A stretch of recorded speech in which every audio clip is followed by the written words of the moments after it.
O que é um corpo? Vamos ver o que é um corpo.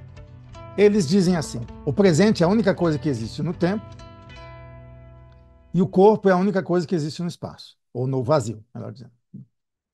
Então, o corpo, no presente, ele é sempre uma multiplicidade em mistura. Os corpos se misturam, dizem os históricos. As misturas mais loucas, mais infernais. Mais loucas, mais infernais. Se imaginar, o corpo é pura mistura. Ou seja, os históricos estão afirmando que no plano dos corpos, tudo se atravessa, tudo se mistura, usando aqui um termo de Spinoza, nesse plano dos corpos tem um plano comum de encontros. Tudo se encontra, tudo se mistura. Né? E o que é um corpo, o histórico? É feito de uma matéria e de uma força. Né? Eles usam o termo pneuma. Né?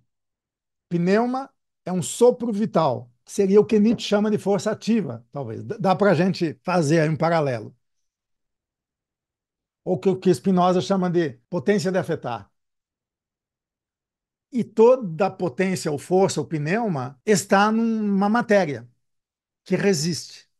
Então, é uma potência de ser afetado, uma matéria que resiste. Todo o corpo, então, é força ativa e força reativa. É pneuma e matéria. É isso. E o que define um corpo, então?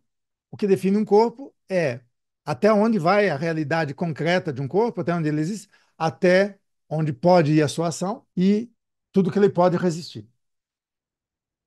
É o limite entre a ação e a paixão. A paixão é tudo que eu posso sofrer, o limite da minha paixão e o limite da minha ação.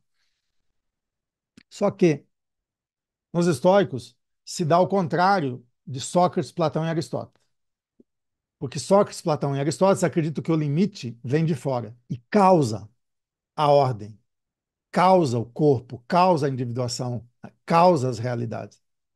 Os estoicos dizem não.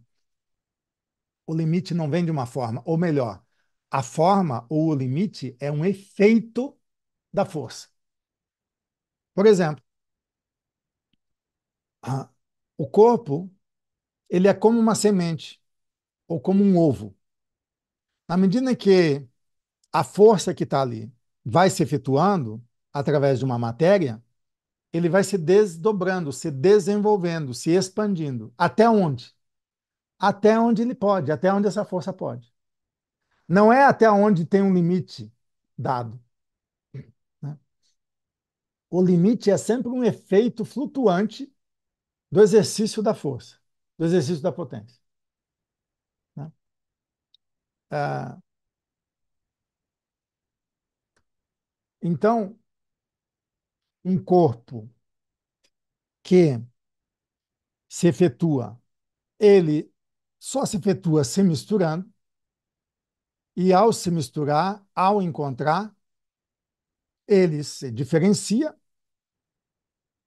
gerando lugar e não ocupando um lugar dado, gerando um lugar. Olha a diferença, por exemplo, de uma sociedade disciplinar em Foucault.